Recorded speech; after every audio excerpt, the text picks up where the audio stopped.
I'm being blamed for my ex-best friend attempting to take her own life, even though she's the one who hooked up with my boyfriend and threw away our 16 years of friendship. Posted by you/sapphire_trash. My ex-best friend attempted to take her own life, and I don't care. I haven't reached out. She slept with my boyfriend behind my back.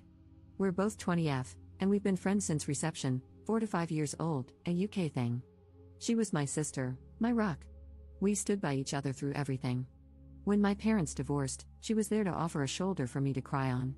When her grandmother died, I was there, keeping her afloat throughout high school. I'd been dating my boyfriend, 21M, for about 3 years. We started dating in sixth form, a version of UK college, and he was my first serious relationship. I introduced him to my family. He was many of my firsts. He was sweet, a little awkward, being a gamer guy, but he treated me to date nights and always made me feel special. Maybe this is me being young and dumb, but I thought I'd marry this guy someday. This was something I told my best friend.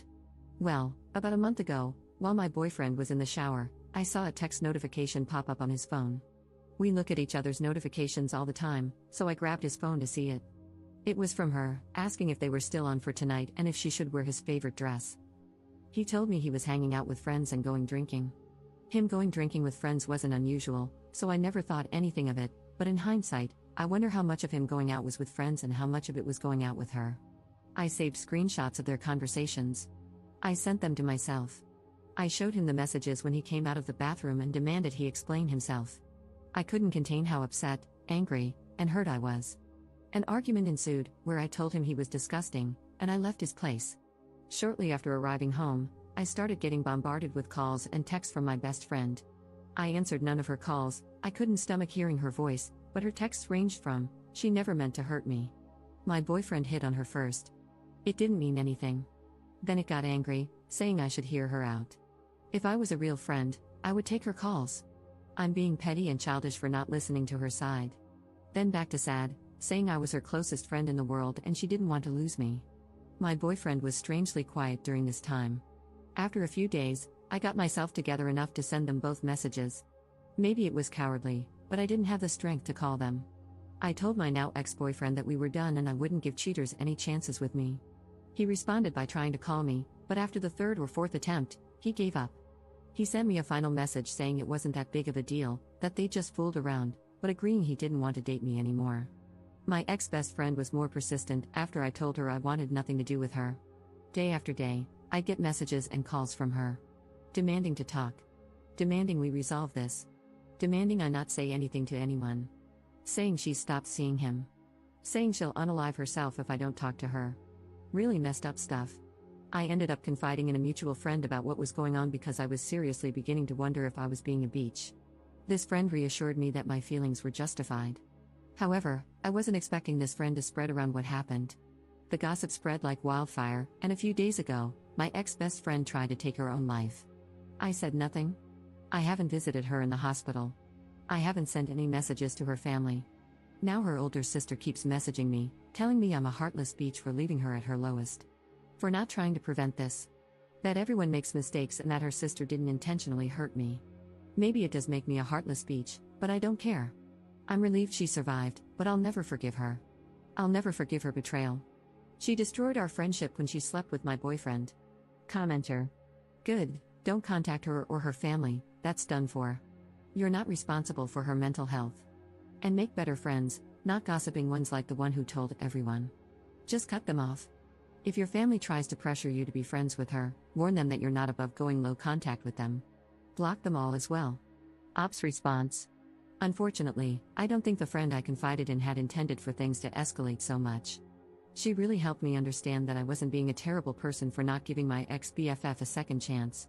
She cheered me up and made me feel better, but she ended up telling the rest of our friend group, and after that, it was like Pandora's box had been opened. I've blocked my ex and my ex-BFF. I've also blocked her sister, and it's looking like I'll need to block one of her cousins too. This makes me a little sad because I was always so close with her cousins. My dad agrees with me 100% and told me I'm doing the right thing. When I told my mom, I could tell she was disappointed and tried suggesting that I talk to my ex-BFF, but I shut that down really quickly, and she backed off. Update 1 month later. Hey again. It's been a while. First, I want to thank everyone for all their comments and support. In hindsight, I now realize I wasn't being a beach, but in the moment, when I was being bombarded by texts and calls from her family, it's hard not to let those thoughts mess with your head. I didn't know if I was going to post an update, but some things have happened, so this might get a little long, sorry. Giving fake names, ex-BFF is Nikki, her older sister is Tammy, and ex-BF is Josh. I'll name anyone relevant as I go. So I mentioned in a comment that my mom wanted to speak to me later that day. I had a few replies warning me that she would try to pressure me into forgiving Nikki, and they were right. She came over to my dad's that evening and wanted a conversation in private. She asked if I'd spoken to Nikki yet. I said no. She asked if I was going to. I said no. I was trying to be as firm as possible because I knew what she was about to do. She asked, "Don't you think you should?" My response was, "No. I don't see why I should." I sent her a final message almost a month ago. This is where things began to really go south in the conversation. "Mum, love, she's in the hospital right now. She needs all the support she can get. You're meant to be her friend." I didn't even know about her condition until her mother called me. Me, really? I meant to be her friend after she slept with Josh behind my back? I didn't say anything about her because I didn't want to talk about her. "Mum, are you really going to hold on to a silly grudge? I understand she hurt you, but she's hurting so much more right now, love." Me, she's hurting? Mum, yes, you both are. I raised you to be a kind, forgiving person. Why can't you forgive her? Me, what? Like how Dad should have forgiven you? This wasn't my finest moment. I didn't bring it up before because it wasn't relevant, but the reason my parents' divorce was due to infidelity on Mum's end. And it wasn't just a one-time thing, not that it matters even if it had been, but my mum always believed Dad should have just forgiven her. I admit this was a low blow for me, and the conversation spiraled into an argument from there, with both of us saying some not-so-kind things to each other. Eventually, I decided the conversation was over because we were just going around in circles and heading into yelling territory, so I told her to leave and said I'd try talking to her again when we'd both calmed down. When she was leaving, she said this, "I hope you're not as cruel as your father." I'm typically not an angry person, but this infuriated and hurt me. I lived 50-50 between my parents. They both made sure I had everything I could need or want, but she felt her situation and struggles were undeserved. Dad never helped with bills or payments that didn't involve me. She expected more. Cheaters always do. I didn't say anything when she left. I just blocked her number and social media accounts and cried. She cared more about the girl who had hurt her daughter than about her own daughter. She realized pretty quickly what had happened and came back the next day, but Dad told her I didn't want to talk to her, true, and she had to leave. It took maybe half an hour before she finally left. The next few days, she kept trying to reach me through other people, but I stayed silent. The Friday after my post, I decided I felt calm enough to talk to her and unblocked her. We spoke over the phone, which wasn't as exciting as the conversation above. Basically, it was her apologizing and telling me she was wrong for trying to force me to forgive Nikki, that she'd respect my decision, but she tried to suggest I think about it. I very firmly told her I was not forgiving Nikki. She just said, okay. Things didn't really feel the same with us.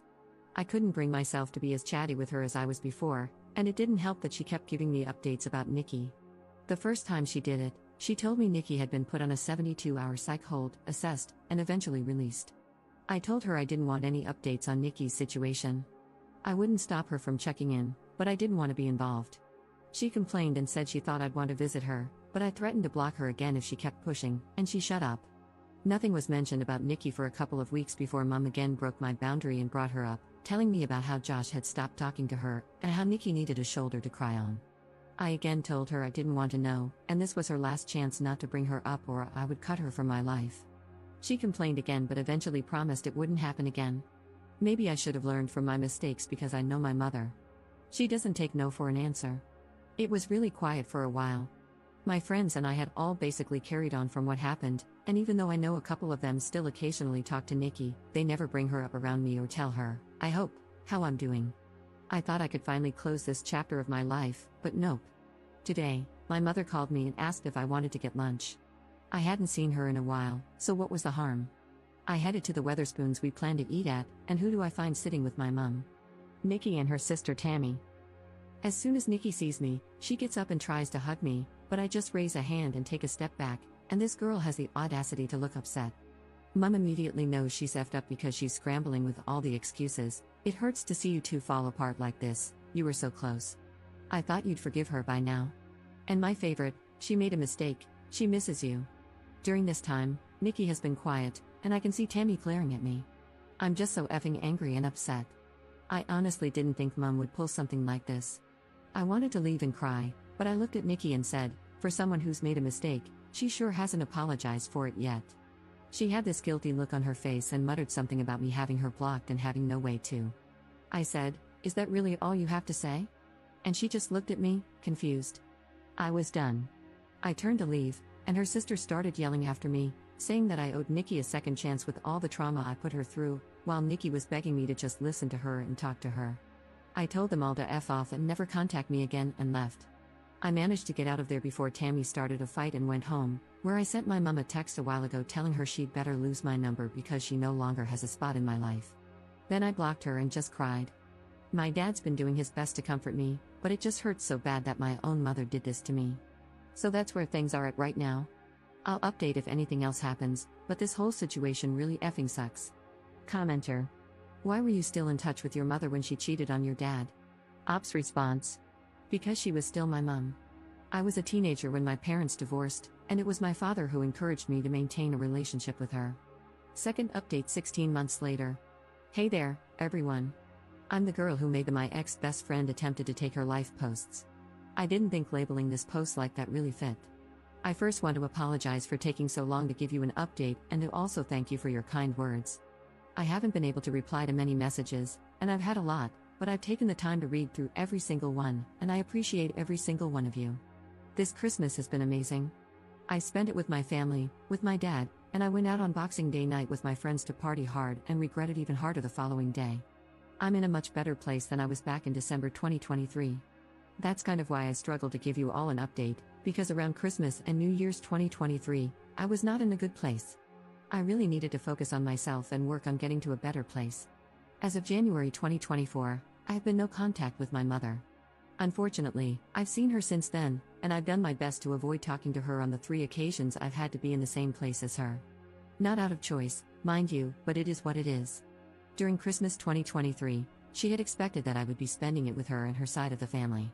Given the events at that time, this was obviously not happening, and my dad told her as much. She lost her mind. She refused to take no for an answer leading up to Christmas, to the point that Dad and I left for my paternal aunt's house on Christmas Eve to spend the night there. According to a neighbor, my birth giver showed up pretty early in the morning to catch us leaving, but was irate to learn we already weren't there. Thankfully, my aunt had moved house quite recently, so my mother didn't know the new address. However, we came home to parcels completely destroyed on our porch the following Boxing Day. There was even a Christmas card labeled for me, but inside was a horrible letter from my mother, describing me as the worst daughter on the planet. That honestly destroyed me, and I spent New Year's a mess. It's difficult cutting off your own mother. I spent half of January 2024 trying to fix things with her, but it came to a head when I realized I was the only one being forced to compromise.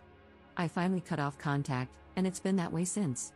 There's been more between then and now, but I think those are incidents I'll post on my Reddit page or in the comments of this post to prevent it from getting too long. In terms of Nikki, I've heard she's doing better.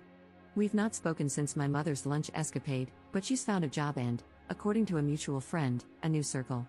Despite everything that she's put me through, I'm happy for her. It's almost 2 a.m. here in the UK, so if I suddenly stop responding to comments, I've fallen asleep.